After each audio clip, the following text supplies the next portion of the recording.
드디어 나이값 제대로 하고 사는가 27강을 시작합니다. 유엔에서 전세계 인류의 체질과 평균 수명에 대한 측정 결과를 토대로 사람의 평균 연령 5단계를 발표했다.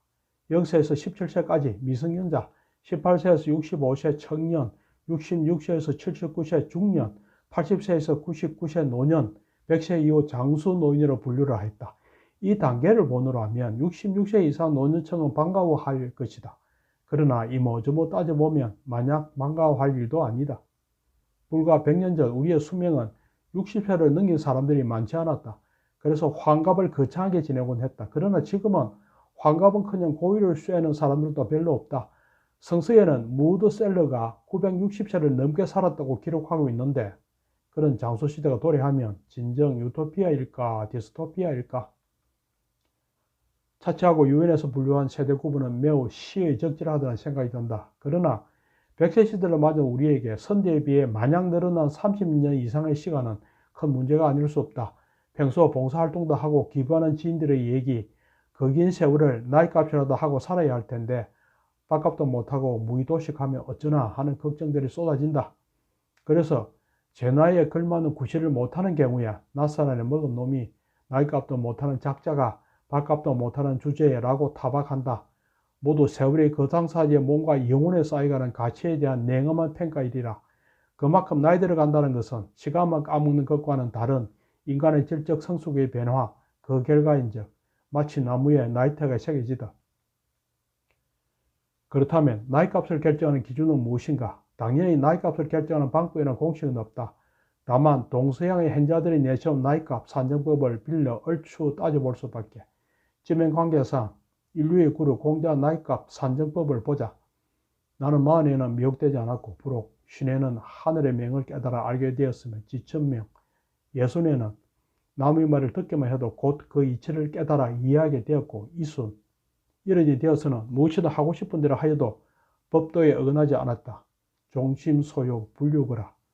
나이 40에 이미 불혹의 단계에 들어선 어른이 하늘의 뜻을 깨닫고 나서 이순과 종심의 단계를 지난 다음에는 어떤 경지에 다다를까? 가념하게 난감하지만 감히 소견을 내본다면 무심의 경지 아닐까?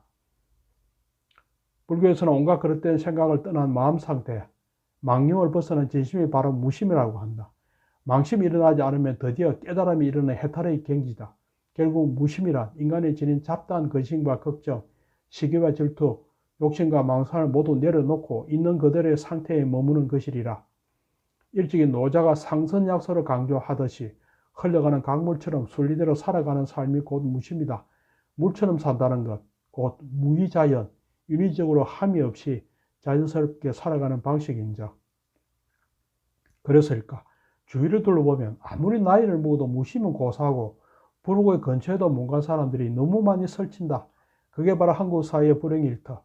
특히 근현대사에 걸쳐 고위 공격자치고 말은 뻔지르르 한데 실제 행적을 덜쳐보면 시정잡비의 생양아치인 경우가 왜 또 그리 많은가?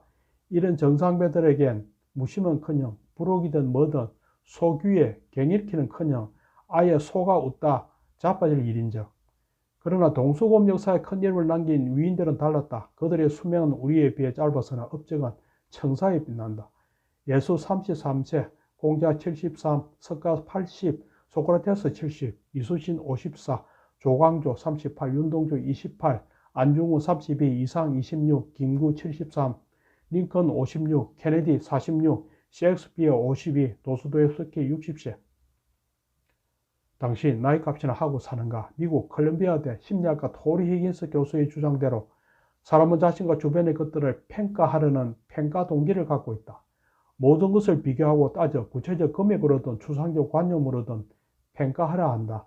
고로 나이에도 값을 매긴다. 여기서 말하는 값은 무엇이 합당한 구실이나 노릇을 가리키므로 나이값은 나이에 어울리는 말과 행동을 일컫는다. 일반적으로 나이값은 남녀노소가 나이에 어울리지 않게 유치한 말과 몸가짐을 보일 때 그것을 낮잡아 얘기한다.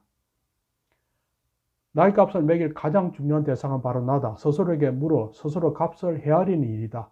단순 명료하게 스스로에게 욕심의 과잉을 따져 묻는 일. 그렇게 자신에게 물어보는 그 자세와 행위만으로도 나이값을 가늠할 수 있을 테다. 120세를 살아온 김영석 교수도 60세 이후 일생에 있어 가장 행복한 기간이 온다고 하지 않았던가. 50의 삶의 의미를 알았으면 60에는 귀를 열어야 한다. 귀를 열면 소통이고 귀는 닫고 입만 열면 불통이야 아집이다. 소통하는 노인은 행복한 어르신이고 불통하는 노인은 불행한 꼰대라고 한다. 그대 언제까지나 나이값은커녕 밥값도 못하는 꼰대로 그렇게 나대고 살 것인가?